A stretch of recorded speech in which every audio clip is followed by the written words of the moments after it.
Hello students, आज हम लोग कक्षा 8वीं की मनोरमा पाठ्य पुस्तक से तृतीय पाठ अनुशासनम पढ़ने जा रहे हैं। अनुशासनम का हिंदी अर्थ होता है अनुशासन।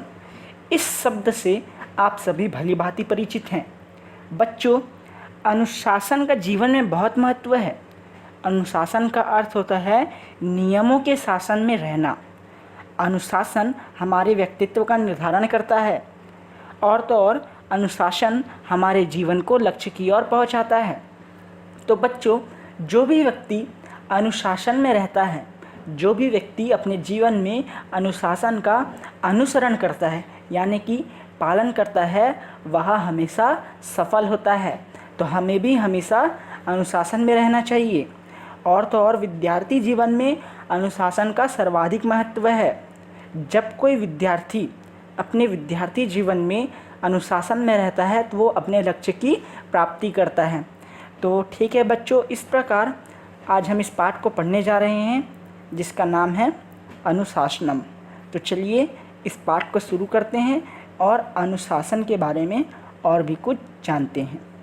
अनु उपसर्ग पूर्वकम सास धातोः अनुशासनम इति शब्दः निर्मितः। अर्थात सास धातु के पूर्व अनु उपसर्ग से अनुशासन शब्द बना है। देखो बच्चों, यहाँ पर क्या लिखा है, अनु उपसर्ग पूर्वकम, उसके बाद लिखा है सास धातुः।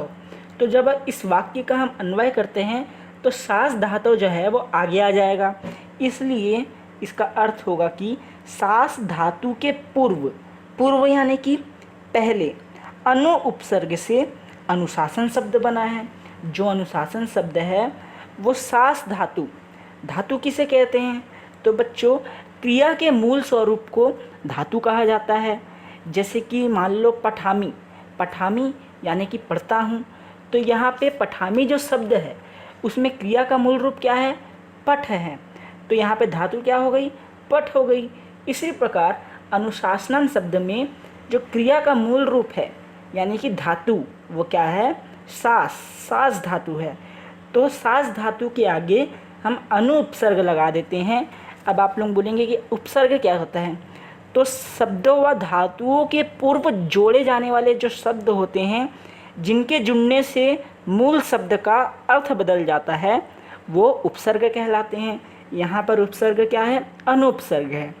तो यहाँ पर आपको कहा जा रहा है कि सास धातु के पहले अनु उपसर्ग लगाने से अनुशासन इस शब्द का निर्माण हुआ है। ये जो अनुशासन शब्द है वो सास धातु के पहले अनु उपसर्ग, उपसर्ग किसे कहते हैं? किसी शब्द या धातु के पूर्व जोड़े जाने वाले शब्द, ये भी शब्द होते हैं जो कि किसी शब्द व धातुओं के पूर्व जोड़े जाते हैं, लेकिन जिनके जुड़ने से जो मूल शब्द रहता है, जो पहला शब्द रहता है, उसका अर्थ बदल जाता है, उसका मतलब बदल जाता है, वो उपसर्ग कहलाते हैं। अब आगे देखिए क्या लिखा है। अस्य अभिप्रायः शासनानुसरणं नियम पूर्वकम कार्यम वा।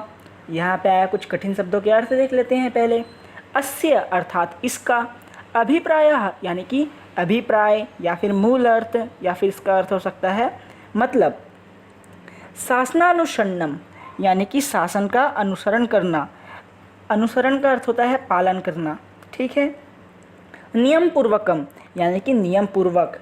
तो इस वाक्य का अर्थ यह है कि इसका आशय है कि, इसका आशय मतलब कि अनुशासन शब्द का आशय है कि शासन का अनुसरण करना या फिर नियम पूर्वक कार्य करना।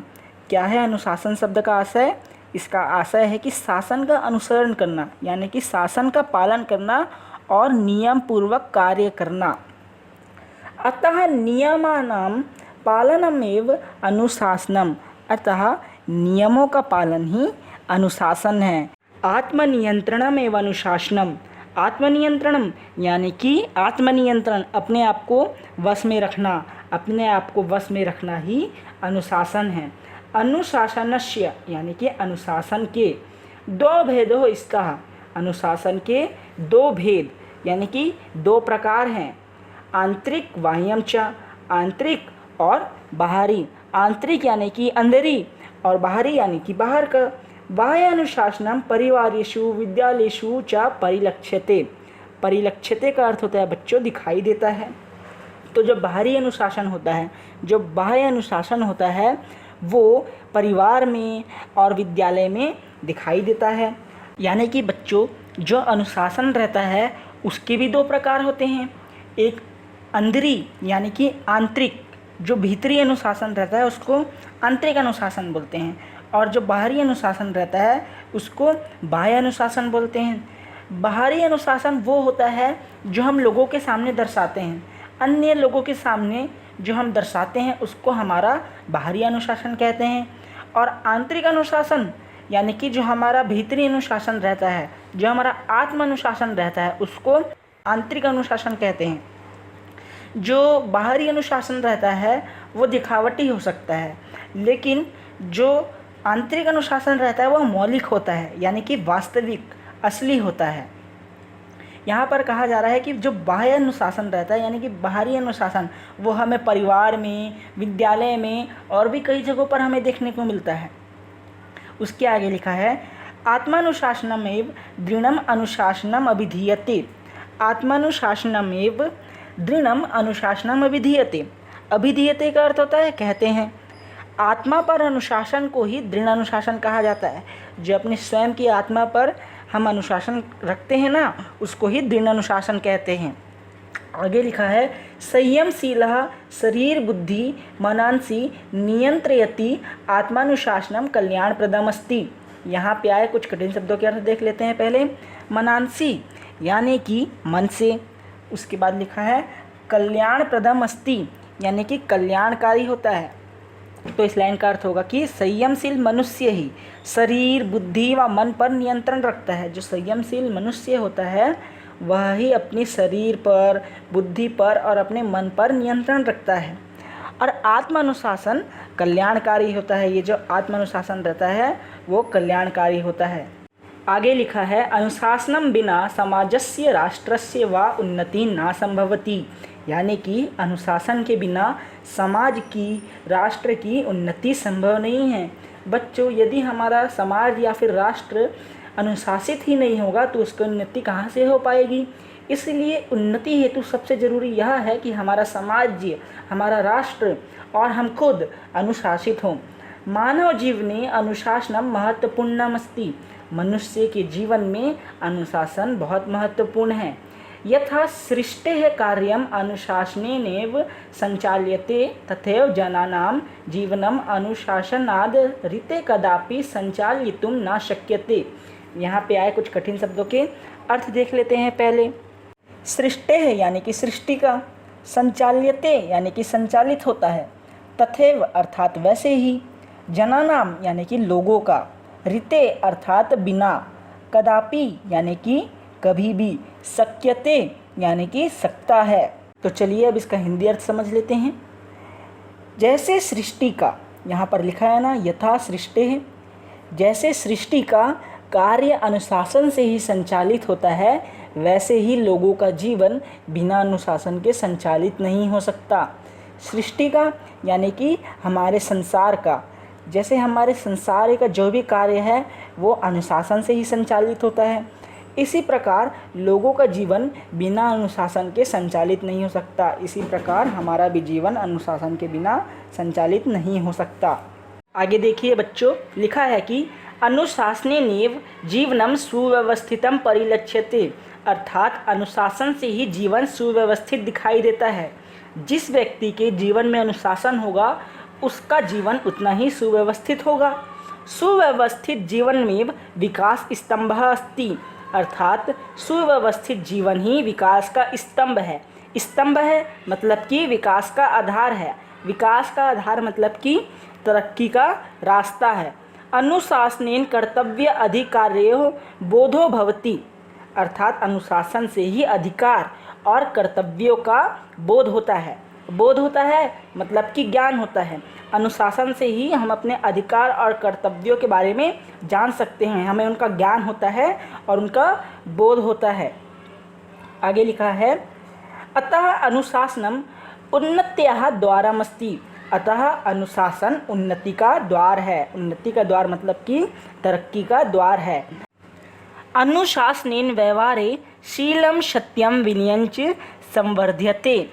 अर्थात अनुशासन से व्यवहारशील विनय और सत्य बढ़ते हैं। यदि किसी व्यक्ति के जीवन में अनुशासन होगा तो उसका व्यवहार भी उतना ही अच्छा होगा और उससे विनय और सत्य भी बढ़ेगा।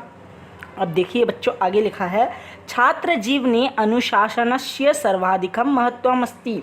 अर्थात छात्र जीवन में अनुशासन का सबसे अधिक महत्व है, सर्वाधिक महत्व है।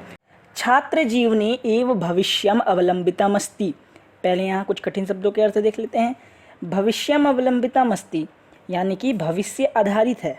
इसमें आपको 3 शब्द देखने को मिलेंगे, भविष्यम, अवलंबितम और अस्ति। भविष्यम यानी कि भविष्य, अवलंबितम यानी कि आधारित और अस्ति इसका अर्थ होता है। तो इस लाइन का अर्थ होगा कि छात्र जीवन में ही भविष्य आधारित है। क्यों? क्योंकि छात्र जीवन में अनुशासन होता है। अनुशासन प्रियः छात्राः साफल्यं प्राप्नुवन्ति। यहाँ पे कुछ कठिन शब्दों के अर्थ देख लेते हैं। साफल्यम यानी कि सफलता, प्राप्नुवन्ति यानी कि प्राप्त करते हैं। अनुशासन प्रिय छात्र ही सफलता प्राप्त करते हैं। विद्यार्थिनः गृहे विद्यालय क्रीडांगणे च अनुशासनं गृह्णन्ति। यानी कि यहाँ पर कहा जा रहा है आपको विद्यार्थी घर में, विद्यालय में और खेल के मैदान में अनुशासन ग्रहण करते हैं। क्रीडांगणे का मतलब होता है खेल का मैदान और गृह्णन्ति इसका अर्थ होता है ग्रहण करते हैं। समयानुकूल पठनम विद्यालय गमनम क्रीडनम गृह कार्यंच संपादितव्यम। अर्थात समय के अनुसार पढ़ना, विद्यालय जाना, खेलना और घर के कार्य करना। ठीक है बच्चों, यह सब क्या होता है? विद्यार्थी जीवन में होता है यह सब। गुरु मातृ पितॄणाम आदरः कर्तव्यः। गुरु, माता व पिता का आदर करना चाहिए। एतेषां कर्तव्यानां पालनमेव अनुशासनम इति। इन कर्तव्यों का पालन करना ही अनुशासन है। यातायात नियम परिपालनम, विद्यालय नियम परिपालनम, गृह नियम परिपालनम व अनुशासनम एव। अर्थात यातायात के नियमों का पालन करना, विद्यालय के नियमों का पालन करना, घर के नियमों का पालन करना ही अनुशासन है। हमारे जो घर के नियम रहते हैं, जो यातायात के नियम रहते हैं और जो विद्यालय के नियम रहते हैं, उन सब का पालन करना चाहिए। परिपालन यानी कि उन सब का पालन करना चाहिए। अनुशासित छात्राः विनयशीलाः धैर्यशीलाः संयमशीलाश्च भवन्ति। अर्थात अनुशासित छात्र विनयशील, धैर्यशील और संयमशील होते हैं। उच्छृंखलत्वं कदापि साफल्यप्रदं न भवति। अर्थात पहले यहाँ पर कठिन शब्दों का अर्थ देख लो। उच्छृंखलत्वम यानी कि उद्दंडता, शैतानी, साफल्यप्रदम यानी कि सफलताप्रद, भवति अर्थात होता है। तो इस लाइन का अर्थ होगा कि उद्दंडता से कभी भी सफलता प्राप्त नहीं होती। उद्दंडता यानी कि शैतानी से कभी भी सफलता प्राप्त नहीं होती है। अतएव अनुशासनम सुजीवनस्य कुंजिका अस्ति। अतः अनुशासन अच्छे जीवन की कुंजिका है। कुंजिका है मतलब कि चाबी है। अनुशासनम व्यक्तित्व विकासस्य सशक्त साधनम अस्ति। अनुशासन, जो अनुशासन होता है वो व्यक्ति के विकास का मजबूत साधन होता है, सशक्त साधन होता है। अनुशासनेन आचरणे सत्यम शिवम सुंदरम इति उक्ति चरितार्था भवति। अर्थात अनुशासन से व्यवहार में सत्य ही शिव है, शिव ही सुंदर है, यह कहावत चरितार्थ होती है। चरितार्थ होती है मतलब कि उजागर होती है। ठीक है बच्चों। अनुशासनस्य वैशिष्ट्यम सर्वे स्वीकुर्वन्ति। वैशिष्ट्यम यानी कि विशिष्टता, स्वीकुर्वन्ति यानी कि स्वीकार करते हैं। अनुशासन की विशिष्टता को सभी स्वीकार करते हैं। यद अनुशासनम ऋते जीवनम शून्यमस्ति। क्योंकि अनुशासन के बिना जीवन जो है वह शून्य है। अतएव अस्माभिः सर्वतोभावेन अनुशासनम परिपालनीयमिति। अतः हमें समग्र भाव से अनुशासन का पालन करना चाहिए। बच्चों, इस तरह आपका यह पाठ समाप्त होता है। बच्चों, इस पाठ से हमें यह सीख मिलती है कि हमें हमेशा अपने जीवन में अनुशासन का पालन करना चाहिए, जिससे कि हम अपने आने वाले जीवन को सफल बना सकें। तो चलिए बच्चों, अब चलते हैं इस पाठ में आए अभ्यास प्रश्न की ओर, यानी कि प्रश्नों की ओर। प्रश्न 1 है, निम्नलिखित प्रश्नों के उत्तर संस्कृत में दीजिए। यानी कि नीचे जो भी आपसे प्रश्न पूछा गया है उनके उत्तर आपको केवल संस्कृत भाषा में देना है। तो चलिए देख लेते हैं इसको। का है अनुशासनम इति शब्दः कथम निर्मितः, अर्थात अनुशासन यह शब्द कैसे बना। तो हमने पढ़ा ना, अनु उपसर्ग पूर्वकम शास धातु अनुशासनम इति शब्दः निर्मितः। अनु उपसर्ग पूर्वक सास धातु से अनुशासन यह शब्द बना, यानी कि सास धातु के पहले अनु उपसर्ग लगाने से अनुशासन यह शब्द बना। ख है आत्मानुशासितः मानवः कीदृशः भवति। स्वयं अनुशासित, आत्मानुशासित यानी कि स्वयं अनुशासित मनुष्य कैसा होता है। तो आत्मानुशासित मानवः संयमशीलः भवति। स्वयं अनुशासित या फिर आत्मानुशासित मनुष्य संयमी होता है। ग है अनुशासनेन किम संवर्ध्यते, यानी कि अनुशासन से क्या बढ़ता है।